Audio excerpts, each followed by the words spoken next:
கொள்வது திராவிட முன்னேற்ற கழகங்கிறது தியாகத்தாலும் போராட்டத்தினாலும் உருவான இயக்கம். நம்ம ஊருக்கு தாஜ்மஹால் வந்துருச்சுப்பா, நம்ம போய் ஒரு செல்ஃபி எடுத்துப்போம்பா அப்படின்னு இளைஞர்கள் போய் நிச்சயம் போட்டோ எடுக்கத்தான் செய்வாங்க. நிரந்தர பொதுச் செயலாளர் திரு எடப்பாடி பழனிசாமி அவர்கள் தான். உடனே அண்ணா திராவிட முன்னேற்ற கழகம் என்ன தெரியுமா பண்ணாங்க? கட்சி பேரை மாத்திட்டாங்க. ஏதோ உத்தரப்பிரதேசத்துலயும் ராஜஸ்தான்லயும் உங்களுக்கு கிளை இருக்கிற மாதிரி அண்ணா திராவிட அனைத்து இந்திய அண்ணா திராவிட முன்னேற்ற கழகம்னு கட்சி பேரை மாத்திட்டாங்க. சொல்லுவாங்க கஞ்சத்திலையும் கஞ்சம், பெரிய கஞ்சம், கடஞ்செடுத்த கஞ்சம். அம்மையார் ஊழல் வழக்கில் தண்டிக்கப்பட்டு ஜெயிலுக்கு போனோடனே திரு டிடிவி தினகரன் காலு. அதுக்கப்புறம் கொஞ்ச நாள் ப்ரமோஷன் வாங்கி டெல்லிக்கு போய் திரு மோடியோடைய காலு, திரு அமித்ஷாவுடைய காலு. நிச்சயம் நடத்த முடியும். நாம நடத்திருக்கக்கூடிய விழாவுக்கு பேரு அறிவு திருவிழா. இதே அண்ணா திராவிட அனைத்து இந்திய அண்ணா திராவிட முன்னேற்ற கழகம் நடத்துச்சுன்னா நடத்தலாம். அவங்களால அடிமை திருவிழான்னு வேற ஒரு நிகழ்ச்சி நடத்தி காசு பாஜகவால நேரடியா தமிழ்நாட்டுக்குள்ள கால் எடுத்து வைக்க முடியல. அதனால வேற வேற வேஷத்தை போட்டு வராங்க. பார்ப்பேன் அவரை நேரடியா பார்ப்பேன். அவரை பார்க்கும்போது எனக்கு ரெண்டு விஷயம் தானே வரும். ஒண்ணு காலு, இன்னொன்னு காரு.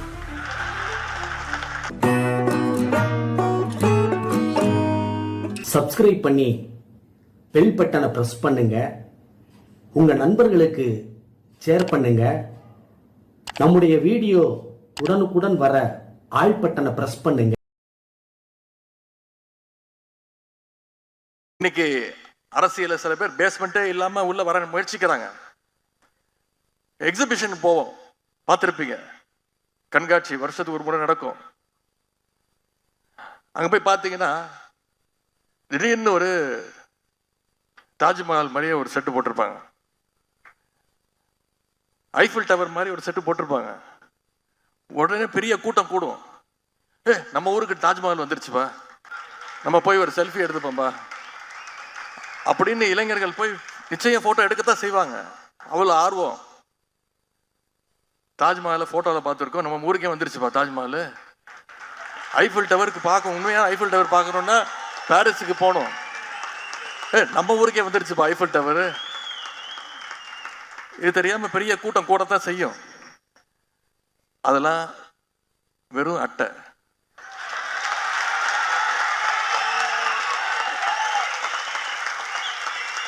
அதற்கு எந்த விதமான அஸ்திவாரமோ கொள்கையோ கிடையாது. சும்மா தட்டுனா போதும்.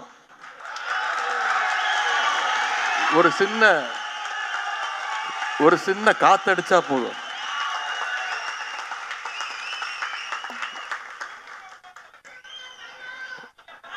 அவங்களுக்கெல்லாம் சொல்லிக் கொள்வது திராவிட முன்னேற்ற கழகங்கிறது தியாகத்தாலும் போராட்டத்தினாலும் உருவான இயக்கம்.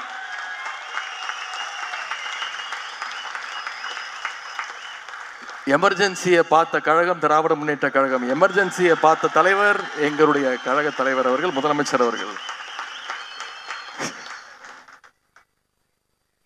எமர்ஜென்சி காலத்தில் இன்னொரு விஷயம் நடந்தது. இங்க குறிப்பிட விரும்புகின்ற, பதிய வைக்க விரும்புகின்ற இளைஞரணி தம்பிமார்களையும் தெரிஞ்சுக்கணும். எமர்ஜென்சி காலத்தில் ஒன்றிய அரசு என்ன பண்ணுச்சு? மாநில கட்சிகள் எல்லாம் தடை செய்யணும், பேன் பண்ணணும் அப்படின்னு முடிவெடுத்தாங்க. உடனே அண்ணா திராவிட முன்னேற்ற கழகம் என்ன தெரியுமா பண்ணாங்க? கட்சி பேரை மாத்திட்டாங்க. ஏதோ உத்தரப்பிரதேசத்துலயும் ராஜஸ்தான்லயும் உங்களுக்கு கிளை இருக்கிற மாதிரி அண்ணா திராவிட அனைத்து இந்திய அண்ணா திராவிட முன்னேற்ற கழகம்னு கட்சி பேரை மாத்திட்டாங்க. இதுதான் திமுகவுக்கும் அதிமுகவுக்கும் இருக்கக்கூடிய வித்தியாசம். ஆனா நம்முடைய தலைவர், அப்போது தலைவர் கலைஞர் என்ன தெரியுமா பண்ணாரு? என்ன தெரியுமா சொன்னாரு? வாழ்ந்தாலும் நான் கழகத்தோடு தான் வாழ்வேன், வீழ்ந்தாலும் நான் கழகத்தோடு தான் வீழ்வேன்னு சொல்லி எங்களுடைய இயக்கத்துடைய பெயர் என்றைக்கும் திராவிட முன்னேற்ற கழகம் தான், என்ன வந்தாலும் பார்த்துக்கலாம் நின்னவர் கலைஞர் அவர்கள். அதை மாத்துறதுக்கே இடம் இல்லைன்னு சொன்னார். கலைஞர் அன்னைக்கு காட்டிய அதே உறுதியோட இன்னைக்கு நம்முடைய தலைவர் நம்முடைய இயக்கத்தை இன்னைக்கு வழி நடத்தி கொண்டிருக்கிறார். நம்ம எல்லாம் இன்னும் சொல்ல போனா கொள்கை தான் வழி நடத்துக்குது. நம்மள கொள்கை வழி நடத்துது. ஆனா திரு எதிர்க்கட்சி தலைவர் திரு எடப்பாடி பழனிசாமி அவர்களை பயம் வழி நடத்துது. நீங்க யோசிச்சு பாருங்களேன். இன்னைக்கு திராவிட முன்னேற்ற கழகத்தின் சார்பா நம்ம தைரியமா சொல்லலாம், திமிரா சொல்லலாம்,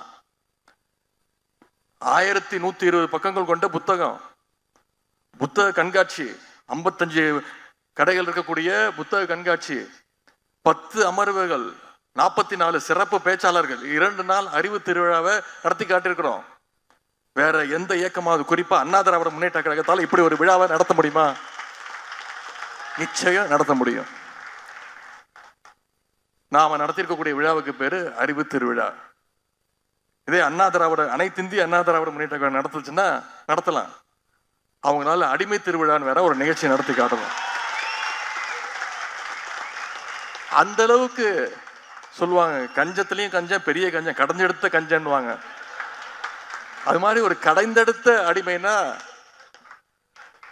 அனைத்து இந்திய அண்ணா திராவிட முன்னேற்ற கழகத்துடைய தலைவர், நிரந்தர பொதுச் செயலாளர் திரு எடப்பாடி பழனிசாமி அவர்கள் தான். அதனாலதான் அதிமுக அவங்களுடைய ஓனர்ஸ் பாசிச பாஜகவால நேரடியா தமிழ்நாட்டுக்குள்ள கால் எடுத்து வைக்க முடியல. அதனால வேற வேற வேஷத்தை போட்டு வராங்க. அதிமுக போர்வையை போட்டுக்கிட்டு வராங்க. எதிர்கட்சி தலைவர் திரு எடப்பாடி பழனிசாமி அவரை பார்க்கும் போதுதான் எனக்கு 2 விஷயம் தான் ஞாபகம் வரும். சட்டசபையில பார்ப்பேன், அவரை நேரடியா பார்ப்பேன். அவரை பார்க்கும்போது எனக்கு 2 விஷயம் தான் ஞாபகம் வரும். ஒன்னு காலு, இன்னொன்னு காரு.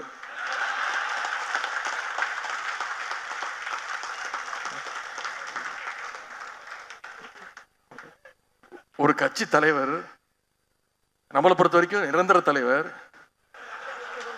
இப்படி இன்னொரு கட்சி தலைவரை பார்க்கறதுக்கு எந்த ஊர்லயாவது இப்படி ஒரு கூத்து நடக்குமா? 4 கார் மாறி மூஞ்ச மூடிக்கிட்டு,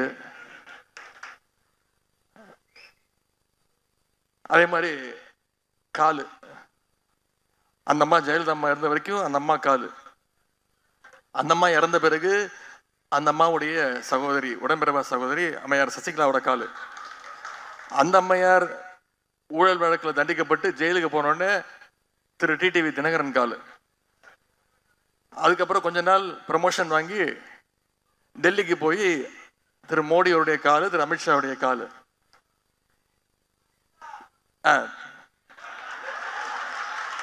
அது டி ப்ரமோட்டு, டெல்லியிலிருந்து திருப்பி டி ப்ரமோஷன் வாங்கி இங்க திரு ஜெயதீபா அவங்க காலு. இன்னைக்கு விழுந்தது பத்தலன்னு புது கால் தேடிட்டு இருக்கிறாரு. அதிமுக தொண்டர்களை பார்க்கும்போது நமக்கெல்லாம் கொஞ்சம் பாவமா தான் இருக்கு. திரு எடப்பாடி பழனிசாமி அவர்கள் அதிமுக தொண்டர்களை தொடர்ந்து ஏமாத்திட்டு வர்றாரு. என்ன சொன்னாரு? 1 மாதத்துக்கு முன்பு, 20 நாட்களுக்கு முன்பு ஒரு மிக பிரம்மாண்டமான கட்சி நம்மளோட கூட்டணிக்கு வரப்போகுதுன்னு அடிச்சு விட்டாரு. இப்போ 10 நாட்களுக்கு முன்பு, 15 நாட்களுக்கு முன்பு அவருடைய பிரச்சார கூட்டத்துல இன்னொரு கட்சியோட கொடிய அவங்களே பிடிச்சி ஆட்டிக்கிட்டு, பாத்தீங்களா பாத்தீங்களா அப்படின்னாரு.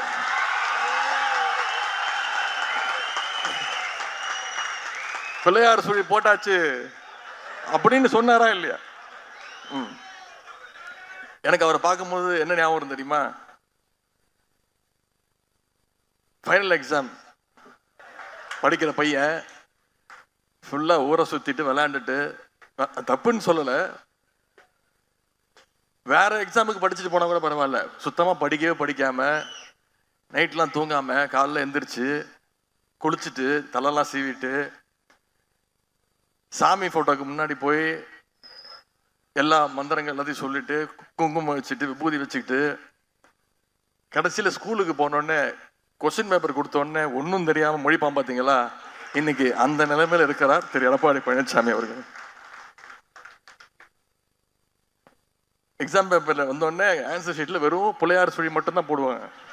அதுக்கப்புறம் எழுதுறதுக்கு ஒன்றும் இருக்காது, எல்லாம் மேல இருக்கிறவன் பார்த்துப்பான் அப்படின்னு விட்டுருவாங்க.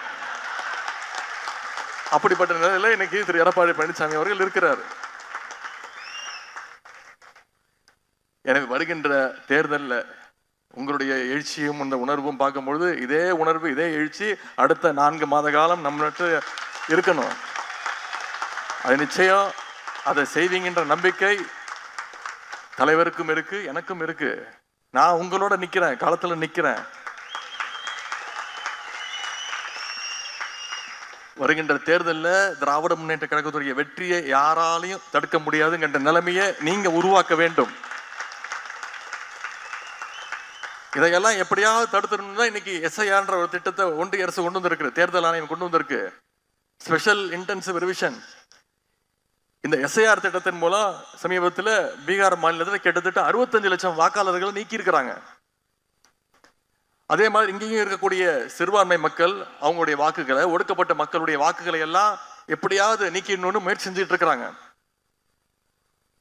எஸ்ஐஆர் முடிகிற வரைக்கும் அதை சரி பண்ற வேலையில வந்திருக்கக்கூடிய உடன்பிறப்புகள், இளைஞர்கள், தம்பிமார்கள், நீங்க களத்துல இறங்கி நீங்க ரொம்ப கவனமா செயல்படணும்னு நான் கேட்டுக்கொள்கின்றேன். அப்பதான் பாஜகவுடைய சதி திட்டத்தை நம்மளால முறியடிக்க முடியும். இன்னைக்கு ஒன்றிய பிரதமர் நமக்கு எதிர்கட்சி தலைவர் தான் இப்படி வச்சிருக்கிறாருன்னா அவருக்கு கொஞ்சமும் சளைக்காம ஒரு ஒன்றிய பிரதமர் திரு நரேந்திர மோடி அவர்கள் தான் ஒரு ஒன்றிய பிரதமர் என்பதையே மறந்துட்டு இன்னைக்கு ஒவ்வொரு மாநிலத்துக்குள்ளேயும் சண்டை மூட்டிக்கிட்டு இருக்கிறாரு. பீகார்ல தேர்தல் பிரச்சாரத்திற்கு போய் அங்க போய் பேசியிருக்கிறாரு. தமிழ்நாட்டில் பீகார் மக்களை நாம துன்புறுத்துறோமா? தமிழ்நாட்டில் இருக்கக்கூடிய பீகாரை சேர்ந்த ஒரே ஒருத்தர் துன்புறுத்தப்பட்டிருக்கிறாருன்னா அது இங்க இருக்கக்கூடிய ஆளுநர் திரு RN ரவி அவர்கள் மட்டும்தான். அவரையும் நாம துன்புறுத்தல. தமிழ்நாட்டு மக்கள், அவர் தொடர்ந்து தமிழ்நாட்டு மக்களை துன்புறுத்துறதுனால தமிழ்நாட்டு மக்கள் அவரை துன்புறுத்திட்டு இருக்கிறாங்க. இன்னும் சொல்ல போனா வச்சு செய்யறாங்க. இன்னும் சொல்ல போனா நம்முடைய தலைவர் ஒரே வேண்டுகோள் தான், தயவு செய்து இங்க இருக்கக்கூடிய ஆளுநரை தயவு செய்து மாத்திராதீங்க அப்படின்னு வேண்டுகோள் வைப்பவர் தான் அந்த பெரிய மனசுக்காரர் தான் நம்முடைய தலைவர் அவர்கள். பாஜகவுடைய இந்த பிரித்தாளுகின்ற சூழ்ச்சியை நாம் முறியடிக்க வேண்டும். விரைவில் பாசிச பாஜகவுக்கு எதிராக ஒட்டுமொத்த இந்தியாவும் திரும்புகின்ற நிலைமை ஏற்பட போகுது. அதற்கான விழிப்புணர்ச்சியை ஒட்டுமொத்த நாட்டுக்கும் கொடுக்கின்ற தத்துவமாக நம்முடைய திராவிட மாடல் தத்துவம் நம்முடைய அரசு இன்னைக்கு செயல்பட்டு இருக்கு. அதனால திராவிடன்ற பேரை கேட்டாலே பாசிச சக்திகள் இன்னைக்கு பதறிக்கிட்டு இருக்காங்க. இன்னைக்கு எல்லா மாநிலத்திலையும் அரசியல் களம் மாறிட்டு வருது. நாட்டில் இருக்கக்கூடிய அனைத்து முதலமைச்சர்களுக்கும் ஒரு எடுத்துக்காட்டு முதலமைச்சராக நம்முடைய தலைவர் அவர்கள் செயல்பட்டு கொண்டிருக்கிறார். சமீபத்தில் நீங்க தொலைக்காட்சியில் பார்த்திருப்பீங்க, பீகார் மாநிலத்துடைய தலைவர் சகோதரர் தேஜஸ்வி யாதவ், முதலமைச்சர் வேட்பாளர், அவர்கிட்ட ஒரு பேட்டி எடுக்கிறாங்க. அகில இந்திய தொலைக்காட்சி நிறுவனம் பேட்டி எடுக்கும்போது கேட்கறாங்க, இந்தியாவிலே சிறந்த முதலமைச்சரா நீங்க யாரை நினைக்கிறீங்கன்னு கேட்கும் போது அவர் ஒரு செகண்ட் கூட யோசிக்காம பதில் சொல்றாரு, தமிழ்நாட்டுடைய முதலமைச்சர் என்னுடைய சகோதரர் அப்படின்னு சொல்லி நம்முடைய தலைவர் பேரை சொல்றார். 11.19% வளர்ச்சியோட இன்னைக்கு இந்தியாவிலே டபுள் டிஜிட்ல பொருளாதார வளர்ச்சியில நம்முடைய மாநிலம் சிறந்து விளங்குதுன்னா அதற்கு நம்முடைய முதலமைச்சர்கள் கொண்டு வந்திருக்கிற திட்டங்கள் தான். நம்முடைய இந்த 4.5 வருஷ திட்டங்களை மக்கள்கிட்ட கொண்டு போய் சேருங்க, தொடர்ந்து பேசுங்க, திண்ணை பிரச்சாரங்கள், தெருமுனை கூட்டங்கள் நடத்துங்க. இன்னைக்கு நம்முடைய முதலமைச்சர் அவர்கள், நம்முடைய தமிழ்நாடு இன்னைக்கு என்ன முடிவு எடுக்குது? ஒன்றிய அரசு ஒரு திட்டத்தை அறிவிக்குதுன்னா தமிழ்நாடு முதலமைச்சர் என்ன முடிவு எடுக்கிறார்? தமிழ்நாட்டு மக்கள் என்ன மனநிலையில் இருக்காங்க அப்படின்னு தான் மற்ற மாநில முதலமைச்சர்கள் பாராட்டுறாங்க. தொடர்ந்து மற்ற மாநில முதலமைச்சர் இங்க வந்து நம்முடைய தமிழ்நாட்டையும் திட்டங்களையும் பாராட்டிட்டு போறாங்க. முதலமைச்சர் காலை உணவு திட்டம் விரிவுபடுத்தும் பொழுது முதலமைச்சர், பஞ்சாப் மாநில முதலமைச்சர் திரு பகவந்த் சிங் அவர்கள் பாராட்டிட்டு போனார். கல்வியில் சிறந்த தமிழ்நாடு, புதுமை பெண் திட்டம், தமிழ் புதுமை திட்டத்தை விரிவுபடுத்தும் போது தெலுங்கானா முதலமைச்சர் திரு ரேவந்த் ரெட்டி அவர்கள் பாராட்டிட்டு போறாரு. இப்படி அனைத்து தலைவர்களும் இந்தியாவே திரும்ப பார்க்கக்கூடிய ஒரு தலைவராக நம்முடைய தலைவர் அவர்கள் முதலமைச்சர் உருவாகி இருக்கிறார். இன்னைக்கு இந்தி திணிப்புக்கு எதிராக நாம பேசினா வட மாநிலங்கிறது நமக்கு ஆதரவு குரல் வருது. புதிய கல்விக் கொள்கை வேணான்னு நம்ம முதல்ல சொன்னோம். இன்னைக்கு மற்ற மாநில முதலமைச்சர் தமிழ்நாடு சொன்னது கரெக்டு, எங்களுக்கும் வேணாம் அப்படின்னு மற்ற மாநில முதலமைச்சர்கள் குரல் கொடுக்குறாங்க. மாநில உரிமைகளுக்காக நாம பேசினா இன்னைக்கு மற்ற மாநில முதலமைச்சர்கள் நமக்கு ஆதரவாக குரல் கொடுக்குறாங்க. நிதி உரிமை வேணும்னு நாம தான் மறுமுதல குரல் கொடுத்தோம். இன்னைக்கு மற்ற மாநில முதலமைச்சர்கள் நம்முடைய முதலமைச்சரை பின்பற்ற ஆரம்பிச்சிருக்கிறாங்க. இன்னைக்கு இந்த சூழல்ல தமிழ்நாட்டில் அடிமைகளை கையில வச்சுக்கிட்டு எப்படியாவது பாசிச பாஜக போடுகின்ற இந்த திட்டங்களை எல்லாம் கழக உடன்பிறப்புகள், இளைஞரணி தம்பிமார்கள், நீங்க அத்தனை பேரும் ஒற்றுமையா இருந்து களத்துல வேலை பார்த்து நம்முடைய அரசை மீண்டும் தொடர செய்ய வேண்டும். அதற்கான தொடக்கமாக இன்னைக்கு இந்த அறிவு திருவிழா நிச்சயமாக இருக்கும் என்ற நம்பிக்கை எனக்கு இருக்கின்றது. இன்னும் ஒரு வார காலம் அந்த புத்தக கண்காட்சி நடக்க இருக்கிறது. எனவே அதை பயன்படுத்திக் கொள்ளுங்கள். இந்தியாவுடைய ஜனநாயகத்தையும் தமிழ்நாட்டையும் காப்பதற்கு 2026 சட்டமன்ற தேர்தலில் தமிழ்நாட்டில் திராவிட முன்னேற்ற கழகம் தலைமையிலான மதச்சார்பற்ற முற்போக்கு கூட்டணி மாபெரும் வெற்றியை அடைஞ்சே ஆக வேண்டும்.